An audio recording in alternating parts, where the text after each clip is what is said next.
नमस्कार मु दीप्ति स्वागत करुच्ची आम channel village food with Deepti को। आज आम कोबीर गोटे यूनिक रेसिपी प्रस्तुत करवा। जानापी भिडियो को पूरा संपूर्ण देखूँ। और जदि चैनल नुआ प्लीज चैनल को सब्सक्राइब कर पाखे बेल आइकन को प्रेस करूँ। एठी मु किछि आलू को चोपा छड़े एमतिका बड़ बड़ खंडरे काटी नेछि। आउ ए सब आलू को आमे भल भाबरे लाइट ब्राउन कलर आसिया पर्यंत छाणी नेबा। आपन को जदि अधिक तेल पसंद नुहे बा अल्प तेल रे एटा को करबा को चाहउचंती अल्प किछि तेल रे ए सब को भल भाबरे भाजी परिबे। ए सब आलू को मु एबे छाणी नेबी। आउ एई तेल रे किछि कोबी को मध्य मु छाणी नेछि। आपन को जदि तेल कम दरकार आपन कोबी आ आलू को अल्प तेल रे भाजी नेबे। देखो ये 4 ରୁ 5 मिनिट पर कोबीर कलर पूरा भल भाव चेंज हो सारी लाइट ब्राउन कलर आसी सारी। एबे आमे सब को कोबी को छाणिकी काढ़ी नेबा। एठी आमे गोटे पैन नहीं जिबा। एठी पाखापाखि 3 ରୁ 4 चामच मु रिफाइन तेल नहीं आपन को जो तेल पसंद नहीं पारे। 3 खंड डालचीनी, गोटे गुजराती और 1 इंच अदा, 15 ରୁ 20 कला पाखापाखि एठी मु रसुण को दे 1 मिनिट पाखापाखि ए सब को भाजी नेबी।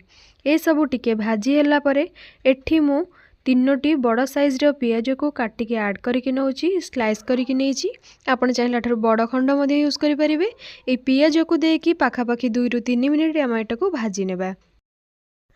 पियाज जल्दी भाजीवा पई एथरे मु छोट चामच 1 चामच लूण दे नेची। लूण देकी आमे पाखापाखि 2-3 मिनिट पर्यंत ए सब को भल भाबरे भाजी नेबा। टिके सॉफ्ट हो आसिले एथिरे मु 2टी सुखिला लंका ऐड कर नौची। आपन को राग अनुसार आपन एठी लंका कम बेसी करि परिबे। ए सब को भल भाबरे मिसई सारला परे एथिरे मु 2टी टमाटर को एमतिका स्लाइस करके रखिथिली। ए सब को देकी सॉफ्ट होया पर्यंत भल भाबरे आमे भाजी नेबा। देखो टमाटर टिके सॉफ्ट होला परे एठी मु गोटे मुठा बा 8-10टी काजू को ऐड करिकी आउ 1 मिनिट पर्यंत भाजी नेबी। एही मसला को ठंडा करिकी अल्प पानी देकी आमे ग्राइंड करिकी साइड करि नेबा। एबे गोटे पैन रे 2-3 चामच रिफाइन तेल रे 2 खंड डालचीनी और गोटे मीडियम साइज रो पियाज को एमतिका छोट छोट खंड करी काटिकी आमे पाखापाखि 2 ରୁ 3 मिनिट पर्यंत बा पियाज रो कलर टिके चेंज होआ पर्यंत एटा को भाजी नेबा। पियाज टिके भाजी होई सारिला परे एथिरे मु कोबी आलू और मसला अनुसार एकाथरे लूण ऐड कर नेउची। आपण जदि जानि न परचंती ताले परिबा ऐड कला परे लूण ऐड करंतु। आउ अध चामच एठी मु हळदी गुंड और काश्मीरी लंका गुंड एठी मु अध चामच ऐड करूची कलर पई। एटा बिल्कुल ऑप्शनल। 1 मिनिट भाजिला परे एठी मु 1 चामच जीरा गुंड और 1 चामच धनिया गुंड को ऐड कर नेइची। आउ ए सब को आमे भल भाबरे मिसाई नेबा। ए सबू भल भाबरे भाजी हो सारिला परे आगरू रखिथिबा मसलार पेस्ट को आमे एबे एथिरा ऐड करि नेबा। आउ ए सब को भल भाबरे मिसाई नेबा। जदि चैनल रे नुआ प्लीज चैनल को सब्सक्राइब करी पाखरे थिबा बेल आइकन को प्रेस करंतु। आउ एही रेसिपी आपन को किपरि लागिला आपन कमेंट माध्यम रे निहांती जणांतु। देखंतु ए सब मसला भल भाबरे फुटी आसलानी। एबे पाखापाखि 2-3 मिनिट ए सब को मु भल भाबरे कसी नेइची।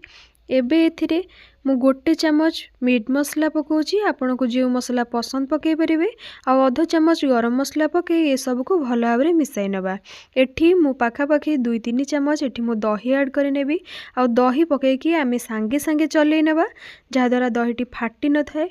देखंतु जल्दी जल्दी ए सब को आमे भल भाबरे मिसाई नेची। एठी मु 1 चामच चीनी ऐड कर नेउची जहा द्वारा तरकारी रे बहुत ही बढ़िया टेस्ट आसी थाए। आपण एमिति थरे ए रेसिपी निहाती बनांतु। आउ छाणिकी रखिथिबा कोबी आलू को आमे एबे एथिरे ऐड करि नेबा। कोबी आलू को ऐड करि साइला परे आमे मीडियम फ्लेम रे पाखापाखि 2-3 मिनिट एटा को भल भाबरे कसी नेबा। एबे एथिरे मु गोटे मीडियम साइज रो टमाटर को एमतिका बड़ बड़ खंड करी काटिकी ऐड करि नौची। ए टमाटर को ऐड करिकी आमे आउ 1 मिनिट पर्यंत ए सब को कसी नेबा। कोबी आलू भल भाबरे कसी हो सारिला परे एठी मसलार पानी को मु गरम करके ऐड करूची। आपण तरकारी रे गरम पानी ही ऐड करंतु जहा द्वारा बढ़िया टेस्ट आसी थाए। आ 5 ରୁ 7 मिनिट एटा को मु कवर करी सिझिबा पई छाडी देइथिली।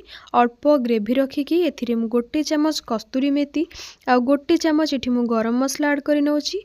एही रेसिपी को आपण घरे निहाती थरे ट्राई करंतु। किपरि लागिला कमेंट माध्यम रे जणांतु।